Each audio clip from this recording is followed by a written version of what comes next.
कह रहे हैं जी a solid object of mass 1 kg falls vertically downward in vacuum. ये जी एक ऑब्जेक्ट है जो कि नीचे की तरफ गिर रहा है, ठीक है। मोशन इसकी डाउनवर्ड है और मैंने डाउन को नेगेटिव लिया हुआ है और अपवर्ड को पॉजिटिव लिया हुआ है। और कह रहा है कि जब इस ऑब्जेक्ट की स्पीड 60 है, अब ज़ाहिर है डाउनवर्ड अगर गिर रहा है तो स्पीड की जो स्पीड इसने बताई है ये ज़ाहिर है मैग्नीट्यूड होता है। तो वेलोसिटी अगर बने तो ये -60 बनेगी इनिशियल वेलोसिटी। जिस टाइम पे एकदम से एक अपवर्ड फोर्स लगना शुरू हो गई उसके ऊपर 50 न्यूटन की के मैग्नीट्यूड की, ठीक है। उसने कहा कि it starts to act vertically upward on the object और उस वक्त उसकी वेलोसिटी की वैल्यू -60 थी क्योंकि मैंने डाउनवर्ड डायरेक्शन को नेगेटिव लिया हुआ है।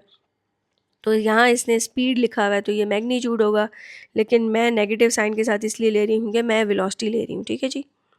आगे कहते हैं what is the speed of the object 2 seconds after the additional force starts to act.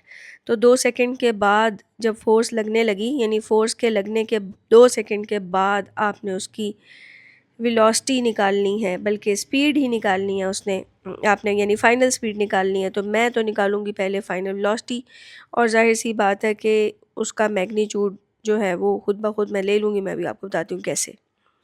अच्छा, अब यहाँ पे सिस्टम कुछ ऐसे है कि मुझे इक्वेशन ऑफ मोशन लगानी होगी। डाउनवर्ड डायरेक्शन में मूव कर रहा है तो v = u + at की इक्वेशन लगाऊंगी मैं।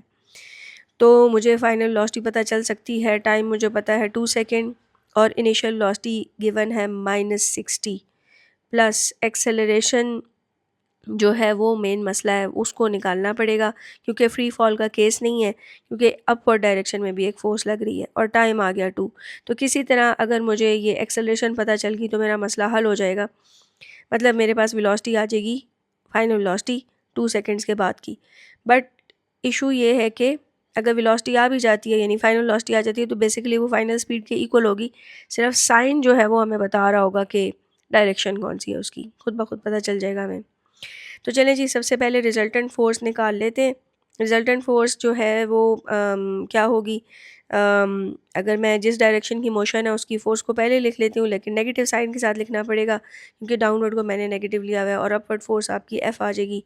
वो लिख लेते हैं जी। वैल्यूज़ ये -9.81 आपका वेट है। ये देखें जी, मैंने लिखा हुआ है यहाँ पे, उसकी वैल्यू निकाली हुई है, मैग्नीट्यूड निकाला हुआ है और +50 आ जाएगा। तो यहाँ पे ये 40.19 इसका आंसर आता है और पॉजिटिव में आएगा। लें जी, मैं अब इक्वेशन लगा लेती हूँ एफ नेट = ma की। तो मैस हमारा कितना है जी, 1 kg है, ठीक है। ये वैल्यू पुट की तो एक्सेलरेशन मेरी आ जाएगी 40.19।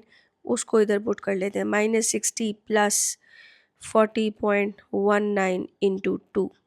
तो ये देखें जी, आपका आंसर पॉजिटिव में निकलेगा और वो निकलेगा 20 अप्रॉक्सीमेटली, ठीक है जी।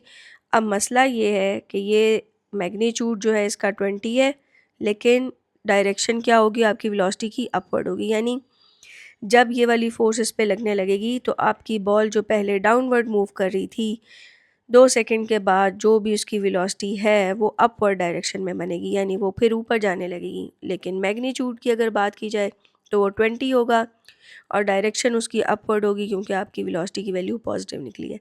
तो एक बात का ध्यान रखना होता है कि जब भी आप इक्वेशन ऑफ मोशन लगाएं तो उनकी डायरेक्शन का ध्यान रखें।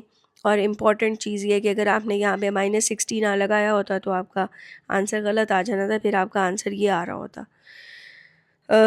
तो आप कभी भी ये ना करें कि एक्सेलरेशन की जो साइन है उसको कहीं भूल जाएं, या वेलोसिटी का साइन इनिशियल का, फाइनल वेलोसिटी का, या डिस्प्लेसमेंट वाली इक्वेशन जब लगाएं 2as = v² - u², या s = ut + ½ at², या s = vt - ½ at², उनमें displacement, velocity, initial velocity, final velocity और एक्सेलरेशन ये सब वेक्टर क्वांटिटीज़ हैं। तो इनके पॉजिटिव नेगेटिव ज़रूर लगाएं, वरना अदरवाइज़ आपकी जो है ना वो आंसर गलत आएगा। टाइम सिर्फ एक स्केलर क्वांटिटी है, उसका कोई मसला नहीं होता। तो साइन ज़रूर ध्यान से यूज़ करें ताकि आपका क्वेश्चन गलत ना हो।